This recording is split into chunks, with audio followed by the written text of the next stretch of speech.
as we know it, is the fact that when you stand in your own flame circle, essentially, you get healed up. So in a fight, it's ideal that you want to get burst from the side of Bigetron by Vitality, which hopefully they get to achieve. But at the same time, because of the draft that Boom Esports have, it's really difficult to get the burst. They have so much sustain. Yeah, a lot of sustain, which is kind of a pretty big weakness if you're thinking about it. But, I mean, going into Game 4 in a must-win, I would say, for Boom Esports, whipping it out now is a little worrying. I mean, the Foots as well, I trust Miggy to make all those plays with those corporal punishments. But it's one of those things where it's like everything is on the line in this game, and putting yourself in a bad spot could be rough, especially with this type of draft. I mean, for the PKL fans, this is where the sound of a whip is the best sound, right? Katush, and then maybe they get the kill on the bow. And that would definitely be a numbers advantage that's going to be very beneficial for the side of Boom Esports. But for now, it looks like the wave clear is just going to be a little bit faster from the side of Boom Esports, thanks to Tatsuri. Yeah, and actually, nice little rotation there. I mean, with the wildfire, it made it a little uncomfortable for Bigetron right there to kind of even deal with that Firehawk, and they secured it for Boom Esports. But now let's talk about this fade. They're going to definitely dominate come mid to late game in terms of those neutrals with that Hardened Jade Seal. But, you know, you've got the Agudo. Are they going to really see it? But they dive in, they find him, and it looks like they should have enough. The Hardened Jade Seal makes its first appearance, and they take out Lanfei. Great work by Carl. This is exactly what the lineup is supposed to do, right? You want to get the burst damage. I believe Carl should be going for the Rapacious Bite here, but here comes the response from Zhang Q. Yeah, the teleport was going to be committed here just to kind of ensure that they actually protect that bottom T1. F1 was by himself, so Zanku had to make that move. But now Carl, he's in a bad spot. It looks like Ball's going to run him down. The slashes from this fatigue are just too much. Ball getting that kill. Yeah, and you start to see the benefits of their picks, right? Now, Miggy's going to try and get the Sage's mic down. Where is the damage? Tatsuri needs to put the flames down.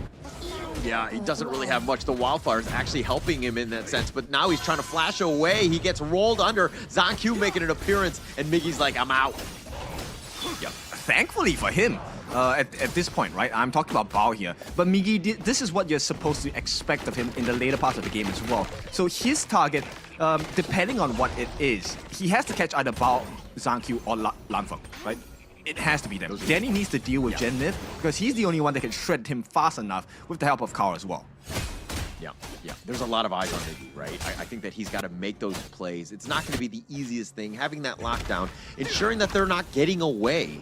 And, I mean, if he's able to split push, even better, because you know that Ball, once he gets that fatigue going in terms of the net worth, he could be a melee carry as well.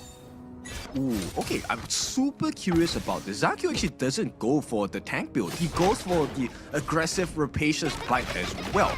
And this is just going to be, damage v damage, which means wave clear, the management of your minion waves is going to be super important, which I think actually is more beneficial for Boom Esports. Well, I think the damage is fine for it. I mean, obviously the tank go maybe mid-game, but the push away Lanfeng needs to be a little bit careful. He will flash back to safety. He went into the heart of that tower. He does stay alive, though. And that's a scary notion, right? So they can keep doing this. Tatsuri, if he gets within range, you essentially force Lanfeng into a horrible position. If Lanfeng did not have flash there, he would have been taken out instantly. That's going to be the main target for Tatsuri. Just be as disruptive as possible, especially with those wildfires. He needs to constantly just like rotate across the map and make his presence known, because for him, I think it's about getting an early game spike. If you're falling behind and you're the Joyi, you're gonna, it's a kind of feels bad, man. You don't really have too much of an impact because you're denying more than anything else. You're not being aggressive. Yeah, but that's not the case for them right now, right? Boom actually doing a very good job of making sure they get the neutral objectives. And this is the strength of Draw's pick on the Yuan. Every stun he lands onto Lanfeng, that is a soft guarantee Tatsuri gets in range, then he gets more time to land his golden token, and then it's a guaranteed kill onto Lanfeng. And once you don't have the loose cannon, it gets immensely harder for Bigetron to fight. They're going to have to go for that, but now the furball, they find Miggy. He's taking a decent amount under the tower or not, but they're actually out-sustaining. Tatsuri's getting a little bit low as well, and now it looks like Bigetron have zoned them away. Boom Esports taking the worst of that one. Okay, They did have to suffer quite a bit of damage into their T1 at the top, but that is immediately balanced out by Danny's attempt at the bottom. But thankfully for the side of Bigetron Esports, Bigetron Vitality, ZhangQ is going to be at the bottom, saving that T1 at the farm lane.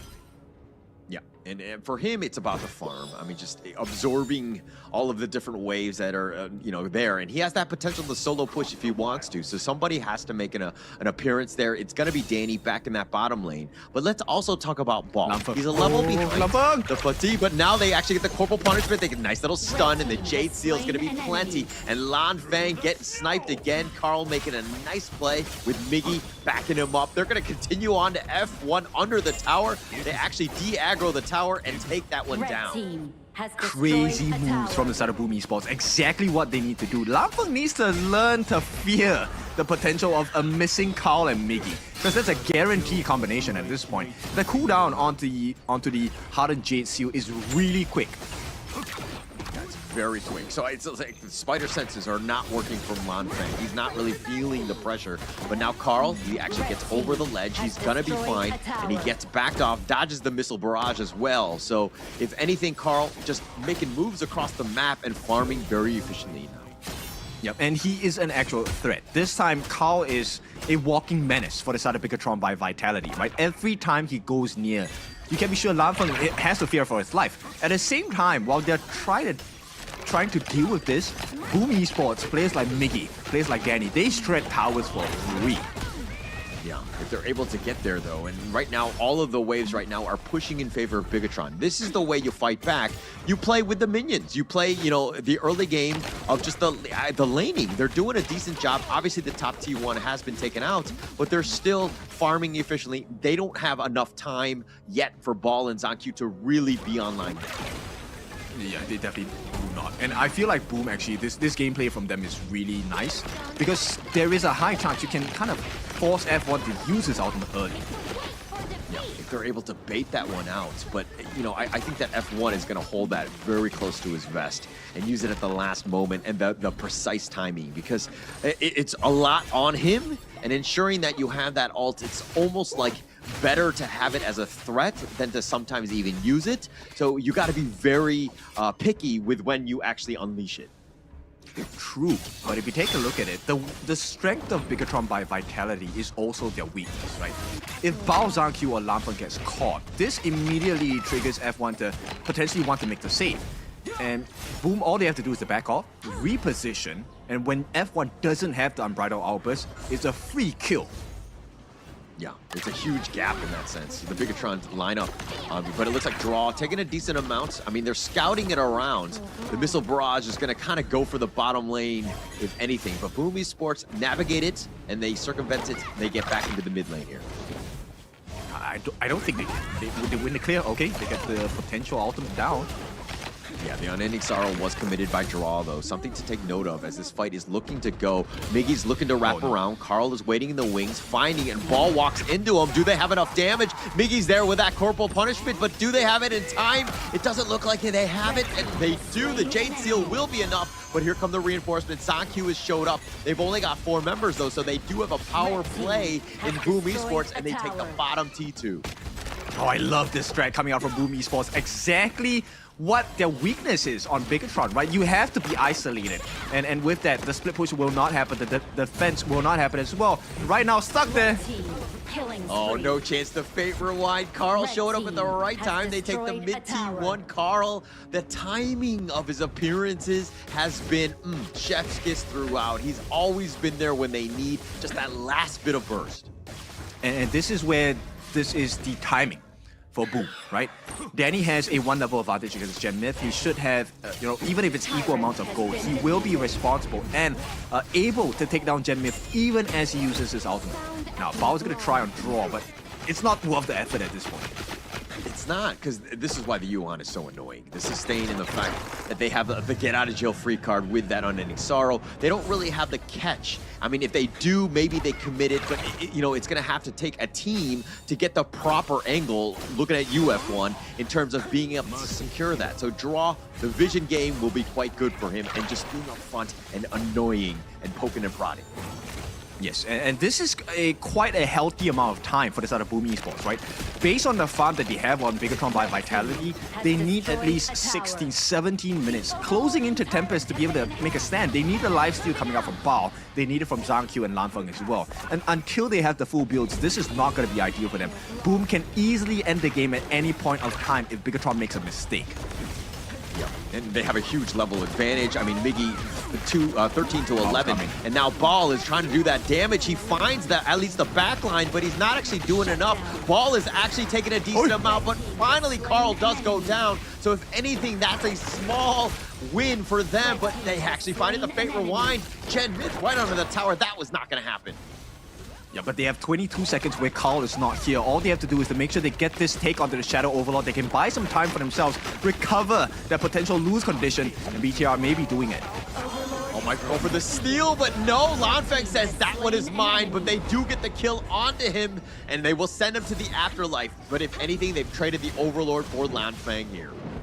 I think that's a much needed sacrifice from the side of Bigetron by Vitality. Bao is back up alive. They will have to trade off a couple of T2s. In fact, just the singular T2 left in the middle for the side of Bigetron by Vitality. But with this, once the entire lineup of Bigetron by Vitality is revived, Boom might need to consider playing a little bit safer here. Yeah, they need to be playing. I mean, they have a 5K net worth lead, so I think that they're going to feel like they're, you know, they can take a little bit more of those fights. But I do agree, when Bigetron get on top of you, you were talking about all of these guys having a decent amount of damage in their arsenal. This is a tough situation because the Boom lineup, they can be squished, they can be caught out like Carl did on that one, and it could turn the team fight on its head. I think the only person that needs to be really careful is Miggy, right? Because Miggy, late game, he's really hard to take down. It would take you some time. So if they don't get Miggy to tank for them, then I think it's going to be difficult. Because anyone else on the roster, Carl, Tatsuri, Danny, maybe even Draw, they get bursted down instantly by Zhang Q and Bao. You're worried about Miggy? He's doing everything. I mean, he's got a 1,700 goal lead in the lane matchup against Ball. I mean, he's doing everything in his power to ensure that they have this game because you were talking about how he needs to be tanky. He's trying to do that. He's going to be in the top lane, continuing to push, even less space for Ball to potentially catch up. I think the next step for Boom Esports is when do they start unlocking the Sage's Sanctuary, right? I think the Sage's Sanctuary will be the win condition before BTR actually gets their full damage here, because they're still very much far behind on farm. Yeah, definitely far behind, but the waves, they're just about to make an appearance here, and they're going to crash into the mid and the top lane. Actually, all three lanes at this point. The top T3 is being under siege. Danny, not enough yet, and they do have the wave clear. So Bigetron right now, it's all about just holding on, looking for that mid to late game. You were talking about 16 minutes. It's right around the corner. Yeah, but it's not enough time. Gen Myth here, I don't think he can really afford to use his ultimate to reset the tower damage at this point. So Gen Myth is at a loss. This is a free T3. Yeah, it's looking to be. I mean, he's going to eventually chip this one out, and Bigetron, all they can do is watch. They're going to turn their attention onto this mid lane, which is a little bit of a higher priority for them. But even that is going down, and look at how Boom Esports just walked in and out of their base, taking all the T3s with them. This is exactly what their lineup is built for, right? Free turret damage. And at this point, this is going to continue.